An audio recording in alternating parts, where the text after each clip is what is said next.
Jeanette. Oh. Okay, so how far out we're actually 7 seconds over. All right, so I guess we better get this thing started. Hit that button. The button.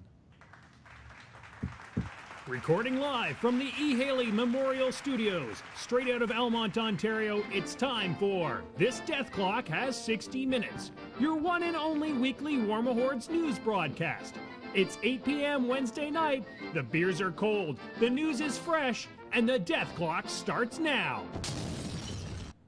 Welcome, everybody, to This Death Clock Has 60 Minutes. It is that time again each week that we come on here and blather on about War Machine and War Machine related things.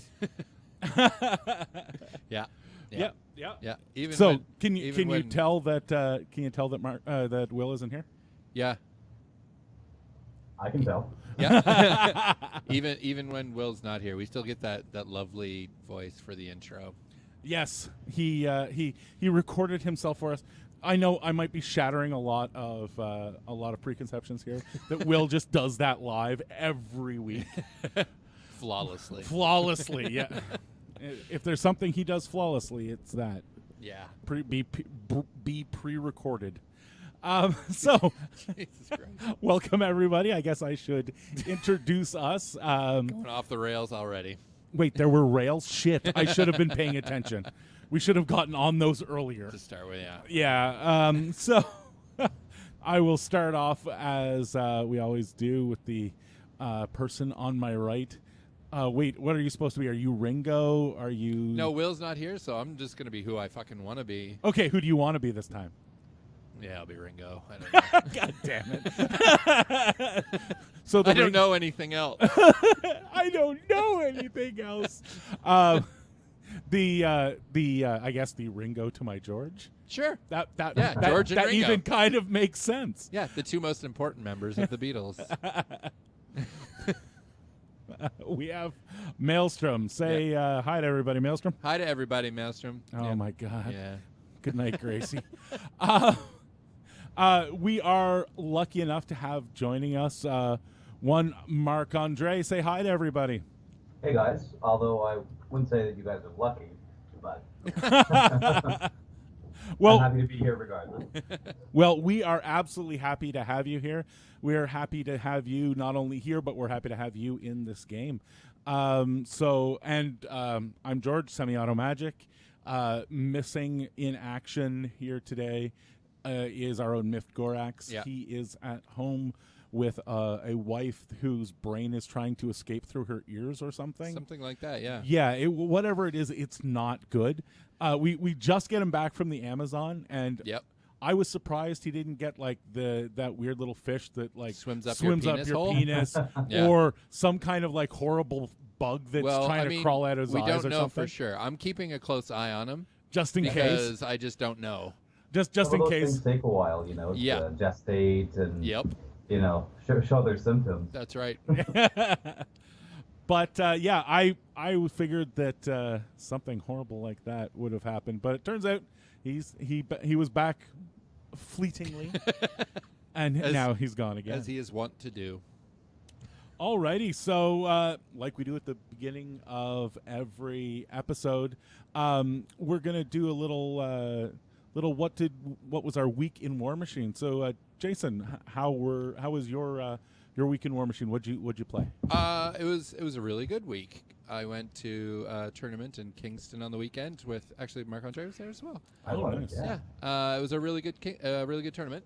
Our good friend Paulo was running it. It was his first time being a TO, and oh, that's great. I think he knocked her out of the park. He did a great job. He really did. Yeah. I got 4 games in. The first game was against International War Machine superstar Jeffrey Chua. Oh wow, you got to play Jeffrey? I did. Only certain really good players actually get that chance. I know. And you were lucky to find him slumming it in Kingston. First round, yeah. He was playing the Old Witch too. the Kador style. This was your first This is my first interaction with Old Witch too? My first interaction with the Old Witch. Was she leaning down to kiss the table? No, she was actually up and looking pretty good. Actually, she was painted up nice and looked pretty sweet. What did she do to you? Not too much, actually. He had some rockets in there and some bad stuff. I dropped Witch Coven Dark Host with double Bane Riders on the Wraith engine. I think we made it to round 3, and I what I did was jammed up the Old Witch with a couple Bane Riders. He had a really hard time removing them with his other infantry. So he did the Witch waffled on a couple of her attacks, too. So he dropped down one of those 5-inch AoEs that she does. Okay, yeah. Took them both out, but that also left a 5-inch AoE that does damage to anything that walks into it. So he couldn't screen infantry in front of her. Oh, so which he left a lovely 5-inch pie plate for my Wraith engine to to sit in front. And I happened to manage to get Curse of Shadows on her first, and then I got a lucky crit with the Stygian Abyss and blinded her as well. Oh, no. So, yeah. Old Witch was not having a good day. She took a Wraith engine charge, and that was the end of the Old Witch. That's 3 dice damage. Yeah. it was bad. I was happy. Yeah, I can imagine. Then I played a second game into another Kador player. So it's just like playing at the pub. Just like playing at the pub. And I found out what Kayazi eliminators do. Let me guess, the hard way. Yep. I had no idea what they did. I should have been more specific in my questioning of what they did. Okay. And I kind of got you a little bit when they jumped into the back of my witches and just slaughtered the hell out of them. They will do that. In Yeah. fact, I think that's sort of their shtick. Yeah. Is you can't stop them. They just keep moving. Yeah, so I found that out pretty quick. Then I played against Aggie.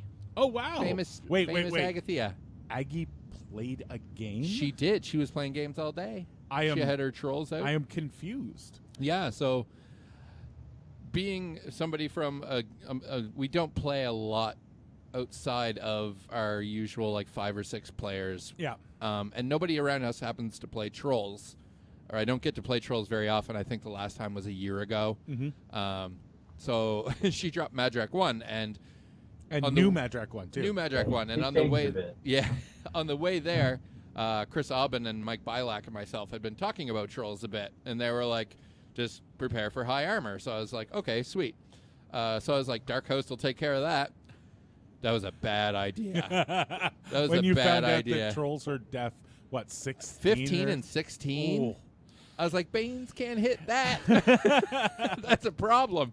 And so then Madrak, you could have cracked the armor if yes, you could. But yeah, Madrak feated, which also prevented the Bane Riders from charging, so I couldn't even get 3 dice on the charge.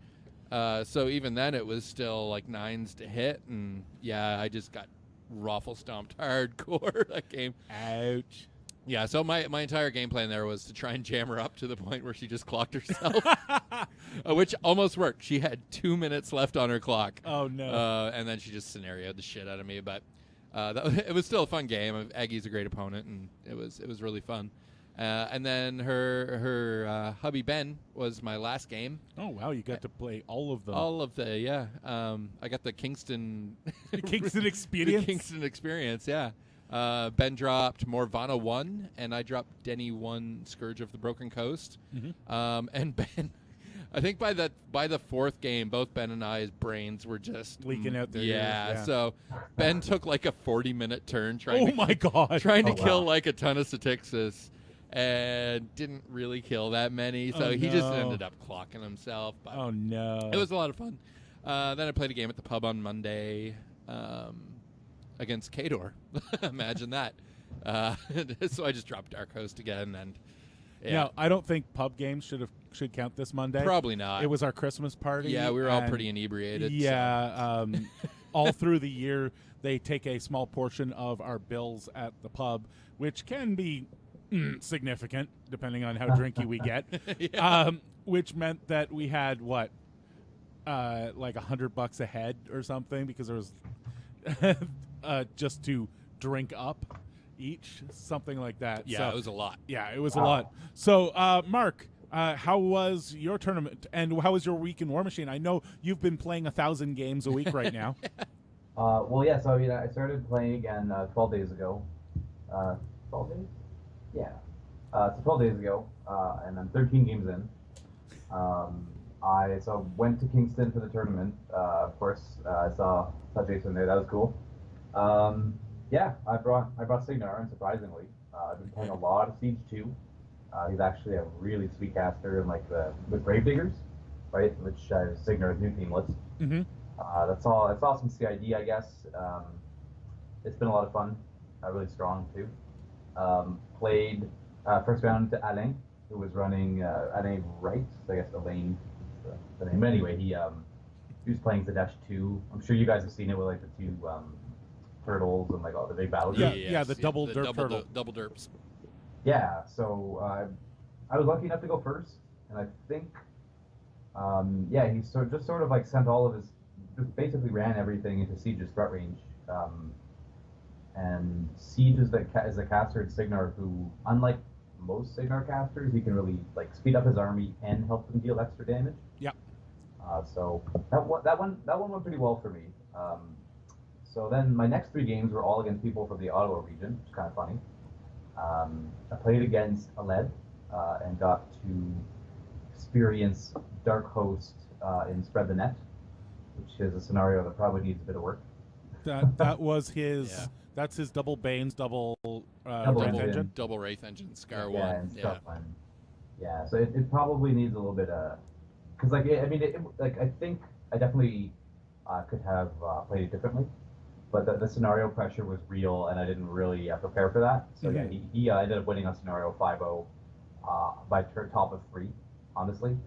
So that was a wake up call. Definitely need some practice on that scenario. Then played against Ryan Spencer. Sorry, was that game 4? Let me just check my notes. So played against Ryan Spencer, who was playing. He's playing Borka 2 and Gunbjorn. Interesting. So out of these 13 games that I've played in the last 12 days, 4 of them have been against Ryan Spencer. Okay. And I have been kind of shooting him off the table. So it made sense that both of his lists were just strong anti-range. Barry's like, I laughed. He's like, I'm not getting shot off the table this time, when I started laughing at his 2 lists. And that is what happened. I ended up dropping Siege into him as well. And we just kind of grounded out. And Siege is a really good attrition caster because of, like, have you guys played against Siege too? No, we haven't yet. We don't have any Signar players locally, really. That's what everyone keeps telling me. So that I guess that's been fun to give people an experience maybe they haven't been experiencing lately with Signar. But Siege basically has sprint, except he doesn't have to kill a model to do it. It just happens as long as he succeeds in charge. Oh wow. So what it means is he can sit in like the center of a zone, dare your opponent to send a heavy in. He kills it and then jumps back to safety like a good Space Marine. And that's what he's been doing pretty much every game. Is he just goes up, murders what's contesting, jumps back to safety, scores a point, and you have so many trenchers. You're just like throwing them in the zones, and your opponents just.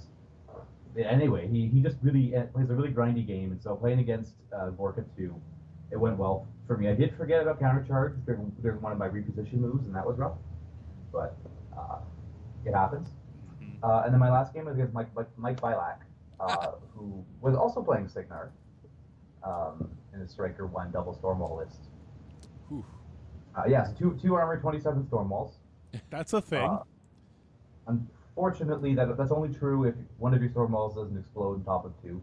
Oh, shit. Which it did. That's what Siege does. I'm telling you, he's really good against huge bases because he needs to land like a lot of attacks with infantry. So you need room to place all your bases, right? When he like charges in.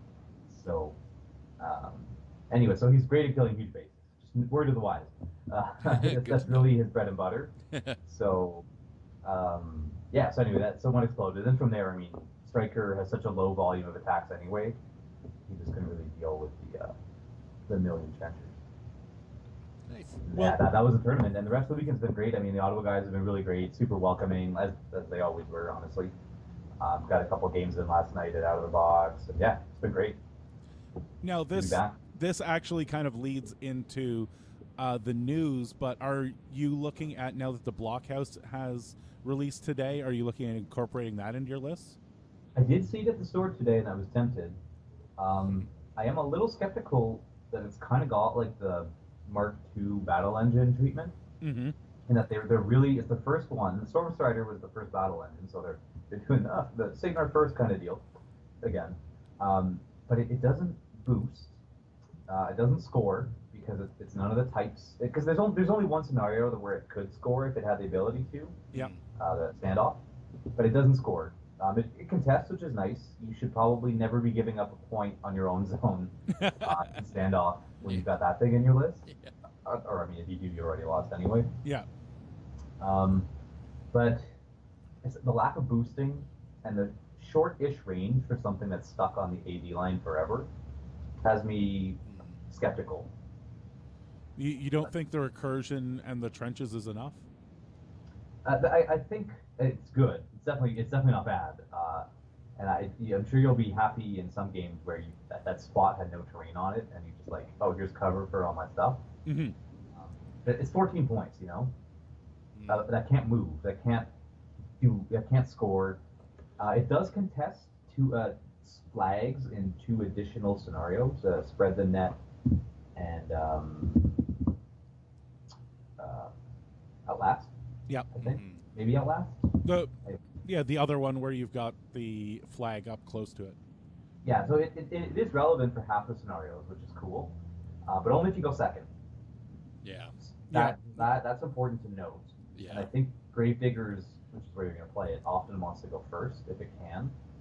So I'm not sold on it. I think that they gave us an amazing theme list, but the Trencher Blockhouse may not play super well. Which is weird because it almost feels like the thing that it was designed for. Of course, yeah, and I could be wrong. I would think, like Haley 3 running her Trencher Blob that also has it recur is good, except they can see it through your cloud wall. Oh, because it's a huge base. Which is lame. Yeah. So there's this weird kind of anti-synergy with it in a few different ways. Yeah, we've got out this cloud wall, and now the only thing you can see is the thing that's going to bring us back. Yeah. Yeah, it's like, here you go, cool. Like, now you only have one thing to shoot at all game. I mean, you can have Triumph, and you can have Shield Guards, whatever, but you shouldn't be Shield Guarding, something that's armor 20. Anyway. Yeah, exactly. Yeah. And you could run, like, double mechanics, and that's really annoying, because you're repairing whatever damage this thing takes. How many boxes does it have? It's got 30. 30 boxes? Okay. Yeah. That's not too It's bad. just Yeah, solid. it's not likely to evaporate like just No, instantaneously. yeah. But it's, yeah. If it's a the only big thing target. to shoot, Yeah. and it's the only thing to shoot, people are Yeah. just going to be dropping anything they can into it. Sure are. So also this week we're seeing the second No Quarter Prime, so it's got things like the Unleashed rules in it, or Unbound, sorry, not Unleashed. We're seeing, I think, the Revelator is this week. Revelator's So that I'm excited to see more of on the table. I've already at War Machine Weekend, Paolo, who ran the tournament, got his Revelator. Nice. And he couldn't put it together because he's going to light it. Oh, So gonna he put was some very LEDs carefully in it. cutting everything off its sprues and cleaning it, and then not being able to put it together, and it was That's killing torture, him. yeah. Yeah, it was amazing. But What tournament did he run? he ran the tournament you were at. Oh, okay, sorry, I thought you meant War Machine Weekend. No. Paolo was just he was He bought it at War Machine. Yeah, he Weekend. bought it at okay, War Machine okay. Weekend, and then he was Okay. putting it together. Yeah. And then I'm trying to think of what else. Oh, the Northkin unit for trolls has The come Bears. out, and along. Duh, Bears. Well, yeah, the Bears were already out. They were Okay. last week. What was the? It's The the Northkin unit. I can't remember what their You name mean the is. lookouts, like the pig lookouts with ambush? No. The main unit. Now I have to look it up. I'm sure it's in my email right here. Oh, I didn't realize there was another Yeah, unit that now. one. And the other thing that came out is the most Viking of Viking trolls. What's his name? I'm so bad at this. This is why we get Will to do it. You think Cole Grima? Colgrima was a couple weeks ago, Was or a week Colgrima- and a half ago. What was that? Yeah. That's a Is it sweet model, too. The solo, is it the champion solo? Yeah. Yeah. Blood Tongue or... yeah, the one with the counter charge. Scaldi? Yeah. No. So Scaldi's the attachment. Oh, okay. Yeah. Here we go. So it's the Blockhouse, the Combat Engineers, Northkin Raiders. That's what. Oh, the Raiders. Yeah, they are basically $100 unit. They're $85. Typical troll unit. Yeah, well, it's a lot of medium bases, and I Yeah. think they might still be metal. I'm not sure. Yeah. And it's Valkra Curseborn, That's Chieftain it. of the North. Nice. He is the most Viking of It's- Viking trolls. He's awesome. Sounds very Viking. I kind of want him just to paint him. Yeah. Like, I'm not playing trolls or anything, Yeah. but he's just like the Vikingest of Vikings. And the Revelator was the other thing. Yeah. Most people in Canada have finally received their new Piper of Ord. Yes. Yep. The Plaid Piper of Ord. Yep. And the next mini crate to come out is the Feral Geist. Yeah, I thought that. Oh, yeah. Then The Feral Geist of the Christmas Feral Geist Past. of Christmas Past. Or Christmas Future, one or the other. And then it's the After Ashland. that is Ashland Ugh. to Ashes. So all of the people who are playing either New mercenaries Yeah. or anybody who's playing Menoth Yeah. are going to order that. Yeah. I have heard so many people say, "Oh, that's going to be a Fiora conversion for sure," Oh, yeah. because, like, I mean, She's gorgeous. yeah, that looks like it's going to be an amazing model. Yep. Yeah, I can't wait to see that one painted up. It's going to be nice. So the Crick CID just finished up. It's over. Ended on Monday. Yay. Yay. Well, everybody else is the going. sound of a million War Machine players. Yay! Yay! It's going to go in 4 to 6 weeks or whenever they actually push I it out. don't expect it'll be till February. I think PP is You pretty much shut down for December right now, like for Christmas. You don't think they'll push it out in January? I don't think so. I hope think so. we'll Yeah, get everybody hopes so, Yeah. except him. I think well, we still have to see the Minions one. And I would expect that maybe the end of the month. So I don't think we'll see it till January, maybe February. There's the new Crix models are coming out March. So that's why you figure February? Probably February. Is give it a month Yeah. to sort of settle before the Yeah. new models come out. Yeah. I personally would like to see it earlier. Yeah, 'Cause fuck Denny. A lot of people would. I think Jason is right. I think because I saw Pagani posting saying, you know, we're trying to hit our like 4 to 6 week target. Yeah. We know we haven't been doing that, but we're still going to try. That was sort of paraphrasing what he said. Yeah. But I think that's their goal. They know, like, I'm sure it's a lot of work to put it all in a war room and Yeah. For you know sure. settle on the final design changes. Like they must have a million meetings to have a. To try and But- nail all that down. Yeah. Yeah, but I think Crix will be fine when they tweak Ghost Fleet. Like, Yeah. you Yeah, I still think have so the too. Statixis theme is going to be insane. Yeah. Like, really strong. I think without taking away the Pathfinder, I think hurts it a little bit. Because every Statixis model having just Pathfinder every turn is kind of ball busting. Yep. So, Mark, what is your one favorite change from the Crick CID? Oh well, I mean, it's got to be Denny not stopping runs and charges. I Yeah. mean, like that kind of scenario pressure that Yeah. it puts on players is nuts. And Yeah. also, she no longer stops special attacks either. I So think if it, I think that's what I'm most excited about. Yeah, I think that, and as somebody who plays Denny, I think that's a completely weighed and perfect response to Denny. Mm-hmm. Yeah. I that's what her feet needed, honestly. It's a little too ball busting. well, and George, you play Kador now, right? Yeah, I've been playing So- some. So if you want to play the completely anti-Crixless, you can now just play like Zakova 2, like double outriders. Yeah. And just shoot them, like just completely spray them off the board. Yeah. There's not too much they can do about it, honestly. Yeah, that's right. Yeah. I only have the one unit of Outriders right now. I'm working on my second unit. So last thing is at PAX what was it? PAX Unplugged happened this weekend. And the one thing that we saw from that was a Crucible Guard model actually getting painted up. Yeah. So we have actually seen our first Crucible Guard model. What was his name? I don't know. Protos? I think something like that. Something like that. Prospero. Prospero, yeah. Prospero. Yep. Yeah. I swear these weren't Convergence models that we just decided to not release Prospero. Yeah. I might be a little bit biased, but it really looks like a Convergence model. And they just decided, you know what? If we just hold on to these, we can do another Let's make a new entire faction. I'm really hoping that the rest of the Crucible Guard will be way cooler. Yeah, I don't think that they'll all look similar to that. I am kind of stoked that we might see a tank, Yeah.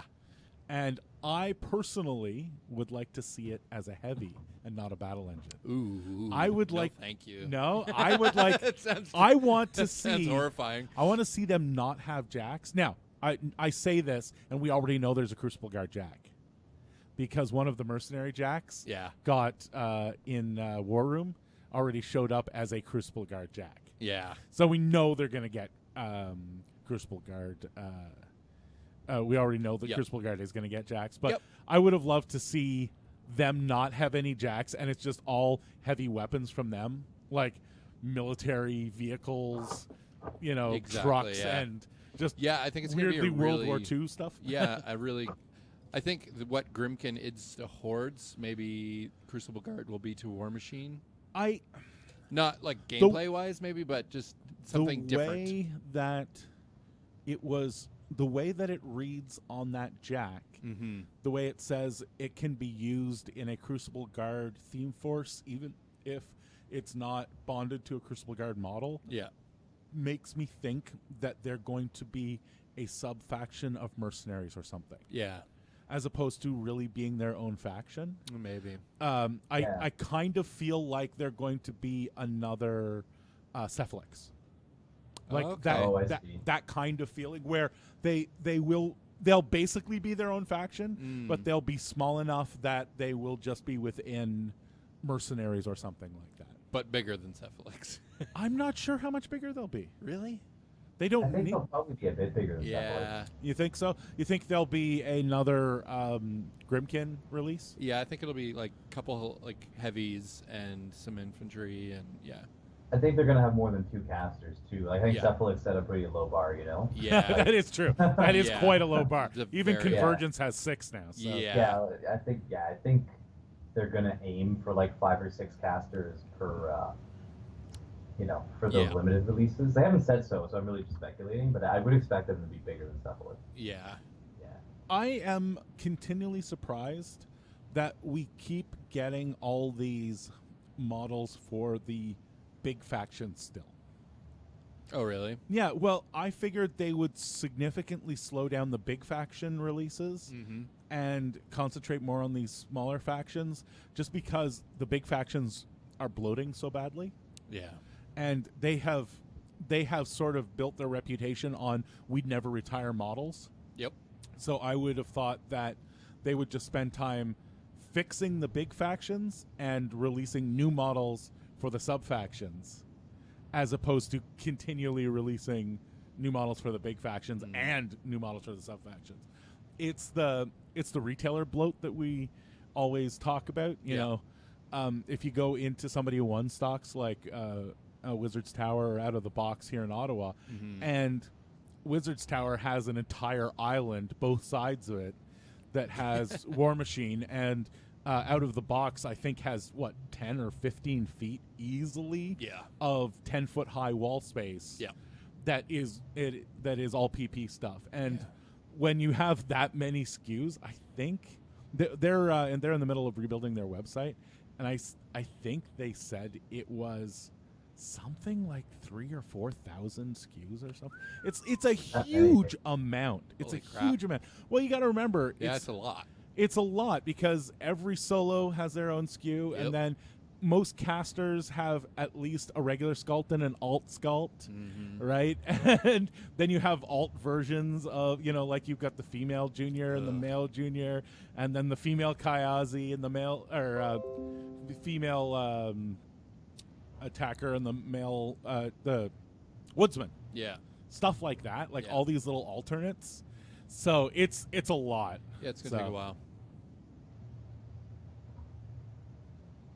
It's so it's a big thing, and I think Crucible Guard is one to watch. They seem to be way more loose with Crucible Guard than they were with Grimkin. Like with the Grimkin, it was all like, here's some little bits of concept art and some poetry to warm you Might not over. be a augmented reality game Yeah, with exactly. Crucible Guard. Yeah. Well, They may have learned a lesson with it. Because no, it was a small group of people that actually thought that was a good idea. I liked it. Yeah. I think they didn't reveal enough models and stuff during it. I would have liked to see probably a model or something reveal for each bit of poetry.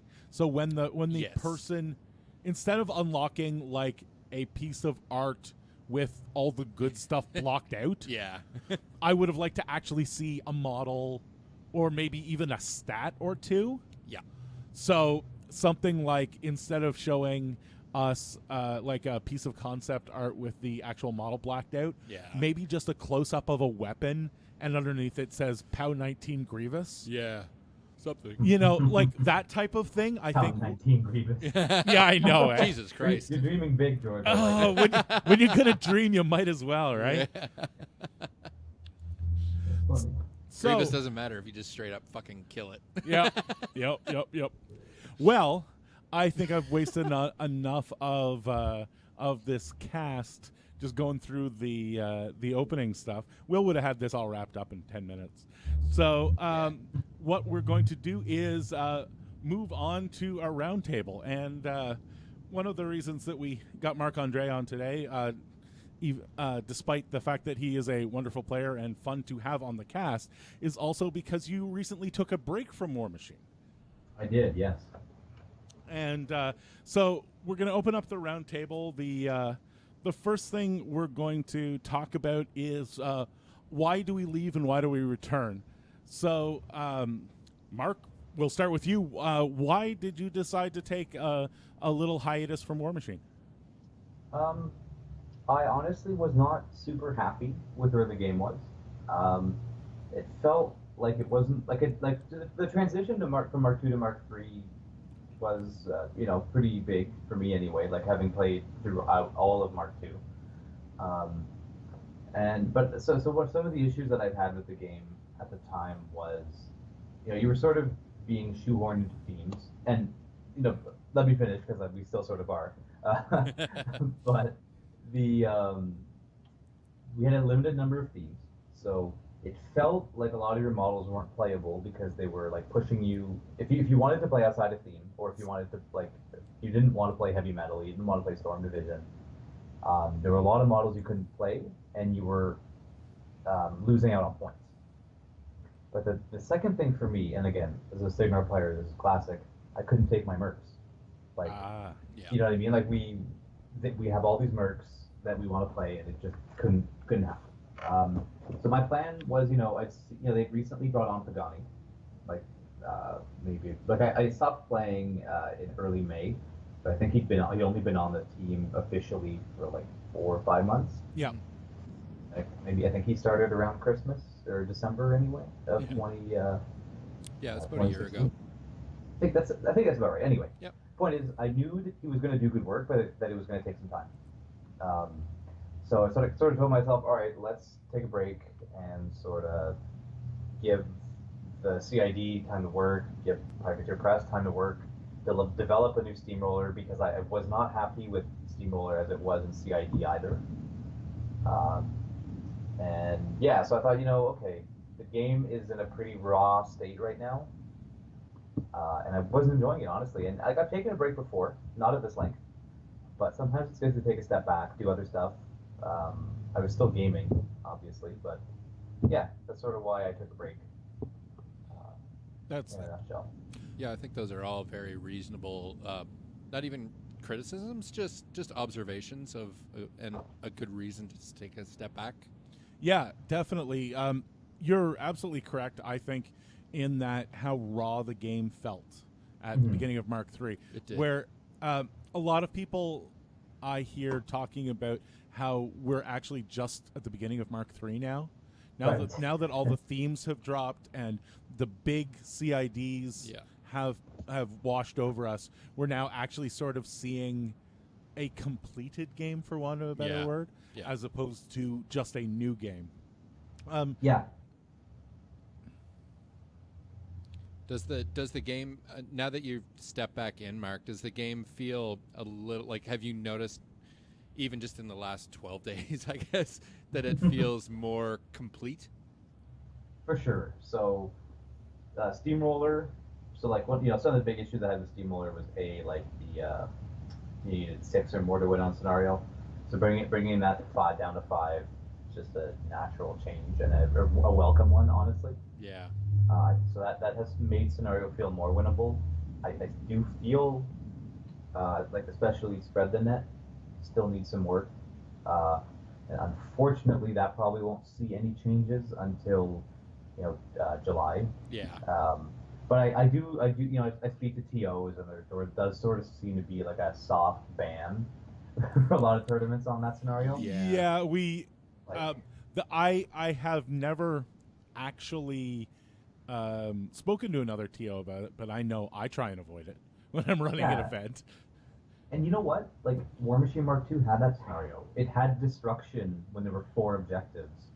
And you could, you could win in a single turn. And so Steamroller has never been perfect. No. And it's always had, honestly, almost always had one scenario. Like, I think Steamroller 2015 and 16 didn't have this, but pretty much every Steamroller before that had one scenario that TOs just tried their best not to play because they knew it was unbalanced for whatever reason. I think there was the one with the 2 flags and 2 objectives, where you could really, really quickly score 5 points. Yeah. And I forget the name. Anyway, fire support maybe. Like the first time they ever had fire support, and it was really easy. Sorry. Brian's mentioning line breaker. Yup. Yes, of course that was the bad one. Fucking line breaker. That erased that from my memory. Yeah. We all have a little trauma about line breaker. Yep. But you know why I forgot about it? Is because TOs played it so little. Yeah. It was so infrequently selected as one of the scenarios that I remember maybe playing it in a tournament twice out of like 150 tournament games. It just wasn't a factor. Yeah. Most of it. Now, Jason, have you ever had the urge to just step away from the game for a while? I know you haven't really yet. Like, you haven't hit that point where you're just not playing games anymore. Yeah.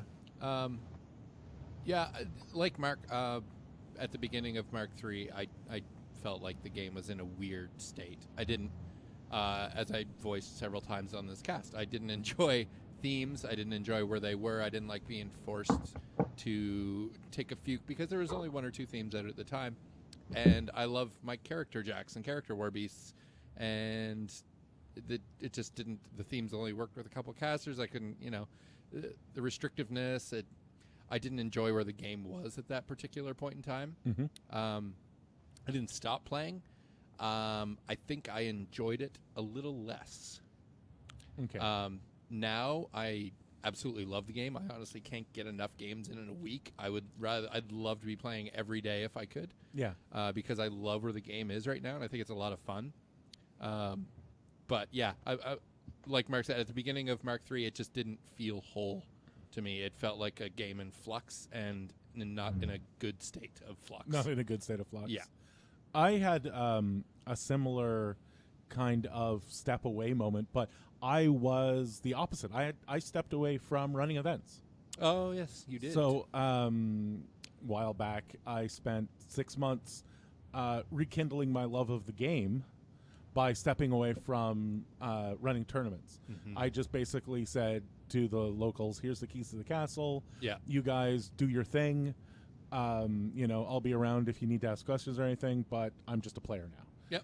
And I took 6 months off, and it was really good for me for reinvigorating me in the game, because I would not have, I think I might have stepped away from the game if I had not been able to play the game. Yeah. If you know what I mean. Yeah. Yeah, like it was just that point at which I was like, there's 25 other people that are really enjoying this, but I'm not anymore. I can only organize so many times. Yeah. So what brought me back into organization, just to start on the other direction, coming back to it, was, to a certain extent, seeing the organization that was happening. And knowing that my input would be useful to the people there, but also I felt that I was reinvigorated in the game. Marc, you've returned at what some people would call the fun point for hardcore tournament players, the 3-month period in between War Machine weekend and the first tournaments at the beginning of the year, where all the really hardcore players I know are playing basically random things as they try stuff out. Was it your intention to sort of come back into this mad period? I guess not necessarily. I initially my plan was to take a year off, honestly. Okay. So this is a premature return, I guess. It happens to everybody, man. Yeah, I know, right? I mean, you just talk to your doctor and they'll fix you up. But really, it was actually watching the stream for War Machine Weekend that that was one of the things. But there's watching the stream for War Machine Weekend, watching Charles Soon play, actually, and I was just like, man, like, I miss playing against that type of player. Yeah. I miss playing those competitive games, and I was like, man, I just miss the game in general. And as you guys alluded to, and as the picture replacing me alludes to, I was playing Magic for 6 months. And it is pretty much, I'm not going to say all the stereotypes are true, but there's a reason that stereotypes exist? Yeah, a certain amount of them are not completely incorrect. And you know what? Like, I think for me, what it was like, I'm playing a game. This is on the casual night, so Friday nights, right? Yep. It's supposed to be the most casual type of Magic event there is, pretty much, outside of EDH. Yeah. And trying to chat up my opponents about random bullshit like you do with random people, just make small talk. And this guy was just like not having it, 100% focused on shuffling his deck, and whatever. And I'm like, man, like okay, like, you know what? I get it. Like, people that are new to Magic, they get told that like showing any information you give your opponent is like will hurt your chances of winning, because it might give away what you're planning, how your mental state, your emotional state. Your opponent might be able to capitalize on that. But what it does is it produces people that don't socialize during games, and I'm like, man, I miss that. And I get these guys just want to win. They like, that's fine. They want to play as best as they can. Completely valid, approach. But it's something I miss from War Machine, I guess. So. Yeah, one of the things that every single time I talk to anybody who plays War Machine, one of the things that gets brought up is how amazing the War Machine community is. Yeah. I think you can basically walk into just about any game store on a War Machine night, and it will take you like an hour to be best buddies with everybody. Yep. Like, it is amazing how having the filtering that happens in the War Machine community tends to get rid of most of the people that you would not want to interact with on a regular basis. It's true. There's always exceptions to any rule, but just as a general thing, I would say Alad's still kicking around. Well, so. yeah, but I said there were exceptions to every rule. I think See if he's paying attention. I think a really interesting thing about War Machine is that the filter on players that you wouldn't want to play with seems to be directly equal to the skill. the higher the level event that you end up going to, the more you are going to enjoy yourself. Like the people that you run into at like high level competitive tournaments are some of the most amazing people you'll ever meet. Yeah. It really is great. So, Marc, now that you're back, how are you catching up? What's your strategy? Now, I know playing games is part of it. Yeah, I mean that's always a big part, just putting down like as much like so. Yeah, I mean I'm trying to average a game a day. So far so good, but that will probably take a hit next weekend when I go to SteamCon to play Guild Ball for a weekend. Yep. And I was playing Guild Ball as well during that period, and I still will be doing so. But yeah, so that's gonna take a little bit of a hit. But I mean, I think for War Machine is, and I remember this was an old News on Minis episode, and they fielded that exact question for probably like an hour and a half, and it was Keith who said, like the best way to do well at War Machine is to think about War Machine a lot. Like you're on the bus to work, the subway, whatever, you're waiting at the doctor's office or whatever, like yeah, you could be browsing Reddit or Imgur for like memes and whatever, or you could be scrolling through War Room and being like, ooh, like this seems like a good list. What does this model do? I lost to it last time. Maybe someone has something good to say about how to beat it, etc. That's that for me anyway, that's always been the case. And yeah, obviously with catch-up blogs and stuff are great. Like there's some really good content. Obviously the closing down of the official forum, like faction forums, was an issue. Yeah. But there's a lot of quality content on there, and podcasts are an easy way to catch up too. Like you could be on War Room and listen to a podcast. Like why just have all five senses inundated with War Machine. So I guess that's how I would suggest people. If you really want to get back into it quickly, that's the way to do it. That's the thing. So when you were coming back, how did you decide what lists you were going to start off with? Well, I mean, the first thing was to go, so Conflict Chamber, tongue-in-cheek, reference to War Room, published all of the War Machine Weekend Invitational lists, right? Yep. You could look up any of them. So, this is like the arguably 32 of the best players in North America. Mm-hmm. And when they bring those lists, they're like, here's what I think the meta is, here's what I think is good in the meta. So you just scroll through those 64 lists, and like you've got pretty good snapshot of the meta. So I saw, for example, Signar, like Haley 3 has been quite popular in Grave Diggers, because the theme became playable at War Machine Weekend because of the models that were pre-released there. Yes. But I thought, I actually did not love playing Haley 3 before I left, so let's maybe not jump into that first. And I just loved the model, honestly, for Siege 2. I was like, his rules seem pretty good. And now putting him on the table, I played him 11 times out of 15 games. 11 times out of 15 games, and lost one. Like, wow. He is amazing.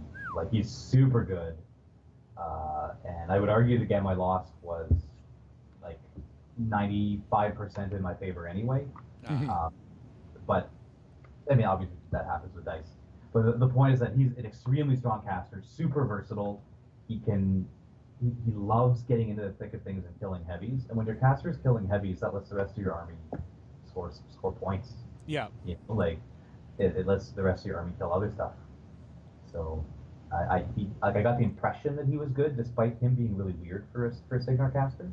Like, he doesn't run Jack really well. He doesn't do it Haley. He has no control elements like the Haleys. He just, plays resilient crap, gets in your face, and smashes it. Would you liken him to a butcher? I guess, yeah. I guess that's probably the natural question. And he's definitely got a butchery feeling to him, and maybe he learned something when he got axed by Orsus. I guess, like, for me, I don't know. Like, I feel like he still plays the threat range game better than Butcher. Okay.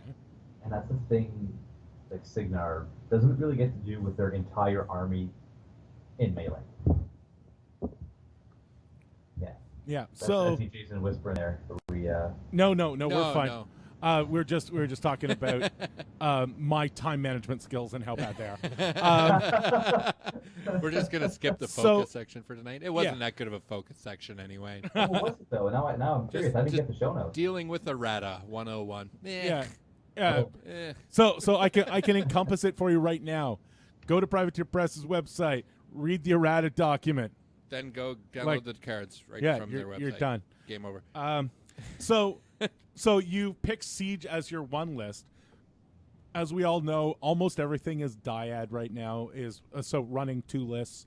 What's your other list? Did you do the same thing? Did you just basically go through the big gigantic database of War Machine Weekend lists and go, what is everybody bringing with Gravediggers to try and shore it up? I took a slightly different approach there. I think I took a list. So right now I'm waffling between two of them. Siege 1, actually, the Sons of the Tempest, which is not something I thought I'd ever say, and Nemo 3 with Storm Division, because of course the Strider saw insane buffs. Yeah. While I was away, it turns out. But what I've realized, especially with Nemo 3, is the real strength of that list is A, the fact that Steamroller is now DC0. Mm-hmm. He is really scary, but but he's like good into, I would say, a narrower spread of matchups. Yeah. So like when your opponent sees Nemo 3 in your pair and they're like, holy shit, this guy can just kill my caster with E-leaps. If I don't have range denial, I'm gonna get zapped off the table. What it very often narrows down their list choice. They pretty much just go, well, I have one guy who can play into Nemo 3. That's who I'm playing. So it gives you good information. On the table, he's honestly all weaknesses against stuff that can mitigate his guns, like glaring ones. Mm-hmm. So I think he might be better as like a boogeyman. Now, it remains to be seen if Siege 2 is good enough that you're going to play him in 100% of your games. And just have the boogeyman sort of just hanging out in the corner just in case. Because your opponent does that risk analysis thing, right? Where they go like, ooh, like, if I play X into Nemo 3, I will get destroyed. If I play Y if I play Y into Siege, it's not great for me. But if I play X into Siege, it'll be okay. But again, I can't play X because Nemo 3 will destroy me. So I have to play Y, and then you end up with a slightly better matchup because of that. I wanted to touch just a quick comment on what you said earlier. You know, you were talking about sort of potential burnout, right? And how like you sort of stepped away from the events for a little while. I think it is great to see, right? In our local meta, right, we had Danny step in and just like be a madman running events, promoting like crazy. I was talking about this with him yesterday. The fact that War Machine culture is slowly but surely, at least here, accepting that TOs will play in their own events. Yes. Is great. I think the fact that, because like, you know, when you stop compensating people running events with PG points, they need an incentive to do all that work. And some stores I've heard pay people or give them discounts on product. And that's great. It's good. But we as players accepting that they will also want to play is fantastic. Yeah. Yeah, one of the things that Danny and I talked about when the PG system sort of fell apart was that we wanted to start it so that everybody could play in their own events. And one of the things that we were worried about was the perceived having the guy running the event making the judge call. So the thing that we're doing in Ottawa, and other areas might want to think about doing this, is we have a primary and a secondary tournament runner. So the primary tournament runner does all the things that you would normally think of from a TO. So they do the pairings and all that kind of stuff. But you've got a secondary person there primarily to do calls on the TO's table. Yep. And it also gives you someone to, while you're trying to make the tournament software do what it's supposed to do, to hand a big stack of zones and say, I need spread the net, or whatever. So what exactly is the stigma with a TO playing in their own tournament? So for a little bit of history, those people who are relatively new to the thing, when you were a press ganger, there were a whole bunch of rules that you were supposed to follow. Not every press ganger followed these rules, but among those rules were a couple of them that applied to when you were TOing. One was you were never supposed to touch money. You can see for obvious reasons why that would be bad from the volunteer core for an actual company. Yep. The next one was you don't play in your own event. And the reason that they didn't want you playing in your own event was for the reason we just stated. Okay. Like, you won't have more than one PG for a location. Yeah. Because they weren't going to authorize more than one PG for a location. And that meant the only guy to call when there was an official privateer press person there, the only guy who could theoretically make those official calls was the guy playing in the game. Oh, okay. And then, of course, the problem is if you have someone who is your deigned official at the game and then that person is making calls on their own table, it's like, yeah, of course I'm in. That gets really sketchy really fast. Yeah. So as a large company, the way they solve that problem is just saying, thou shalt not. Yeah. Right? That makes sense.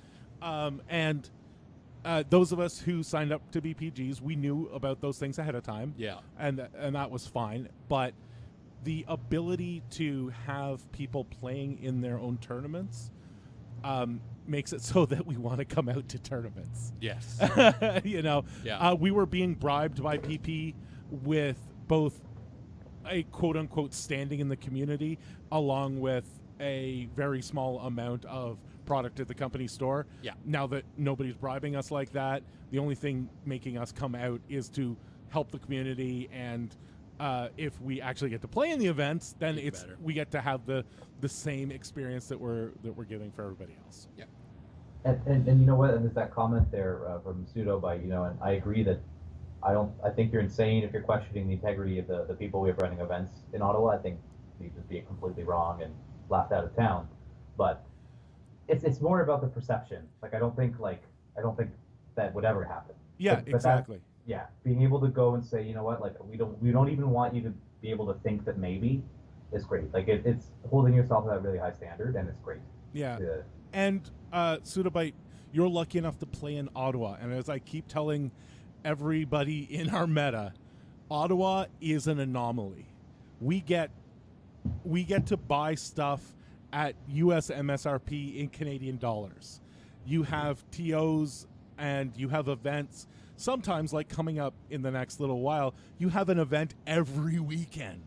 You know, everywhere else in the world, you have, if you're lucky, maybe 7 or 8 people in your entire meta, and there's a tournament once every 3 or 4 months. Yeah, I talked to my friends from back home in Nova Scotia about their War Machine scene. Yeah. No, it just doesn't exist. There's like 3 or 4 players, and you're lucky to find a game once a month, really. Yeah, and so it is great to know, as one of the organizers for the city, that people are confused about why anybody would even think that one of the TOs would be dishonest about something. But in a lot of places, you can never be certain that the TO is as good as you would hope that they are. And the primary secondary TO thing just removes all doubt, and that's what we wanted to do. So we're getting close to the end here. Mm-hmm. We've barely dipped into this, but I wanted just to the tip. Yeah, just the tip, and only for a minute.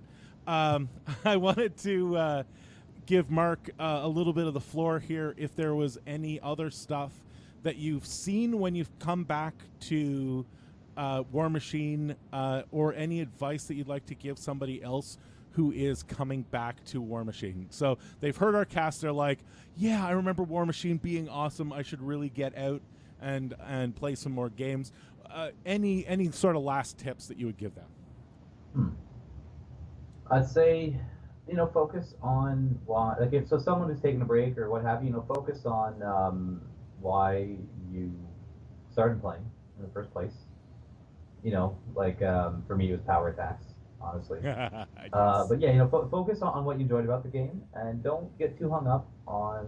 And like, I don't do this perfectly, but don't get too hung up on perceived imbalances. Like, give it time, yeah, if there were some big issues that got you to step away, just try to approach them with an open mind and look for the positives. Look for the improvements that the PP has made since. Because for me, I mean, man, the changes to themes, changes to Steamroller, it's also good signs of good progress on their part. That's awesome. Yep. All right, so we have to do a little bit of housekeeping here. First thing is what's coming up. Now, everybody here is in our local Ottawa meta, so I get to give my little spiel. We have this weekend coming up the next in the series of Montreal-Ottawa fights, and I think this is the second last one, so the last one is December 17th, and the winner, overall points winner between Montreal and Ottawa will get to determine where the actual tournament is held, and that will be, I believe, in February. So come on out to that. December 5th at the Wizards Tower, we have the next in the Scott's going to kill me. The World Ender. Sorry. We have our World Ender on December 5th. And so that is going to be a lot of fun. And then the weekend after that, I believe, is Winter Rampage, assuming that the kits came in. And that'll be a lot of fun. And then December 17th is the last tournament of the season for us before we take our break until January. So, yeah, come on out and have some games. And as I said earlier, one of the best places to get your stuff to play the games, whether you're a Magic player or a War Machine player, is the Wizards Tower. You can head on over there. They are stocking a bunch of War Machine. They are actually, there is a resurgence at the Wizards Tower. We have Connor there. Not only Sundays, not only drumming up business, but the owner of the Wizards Tower and one of their employees have contacted me about getting even more stuff going at the Wizards Tower, having more demos and all kinds of other great stuff. So what's going on with Fraser? Fraser's at a concert tonight, and there will be no Troll Blood Scrum. No Troll Blood Scrum? Which is kind of a bummer for me, because I'm starting to get into trolls now. I'm trying to... And you're like, there'll be a scrum when I get home. Yeah. No, God damn it. God damn it, Fraser. Come on, Fraser. That's all right. I'll get all kinds of secret tech from him when he gets back. Awesome. And as we know, Fraser is starting to scrape data from things like Best Coast pairings. Yep. So we're starting to see... even more information flowing into the Battle Reporter. Don't forget to report your games. And I know he's working on a overall player ranking. I have seen some early screenshots, and I am disturbingly high on that list. So I know he must be using ancient data that is not relevant anymore. You're like 11th or something. Something like that. I Canada. think I beat Bubba. Yeah. It was horrible. Yeah. I looked at that list, and I'm like, no one must ever see this. Again, I want to thank Marc Andre for coming on. Thank you for having me, guys. Thanks, Great. Marc. So thanks everybody for showing up, and that is Dice Down. Dice down. Dice down. Yeah, I know. Now you're going to have to fix it in post. I'm not going to anyway. Oh my God. Podcasts go online every Thursday morning. It's horrible. Every You Thursday can watch morning. the show You live can watch every the show Wednesday live night every at 8 Wednesday p.m. night at Eastern 8 p.m. on You're just Twitch, gonna keep and saying- keep in touch with us on our Oh my Facebook God. page. You're so bad at Just this. Google Moose Machine. If you If can't can't find find us, us, you're you're dead. doing the internet wrong. The tournament this weekend? Is there a tournament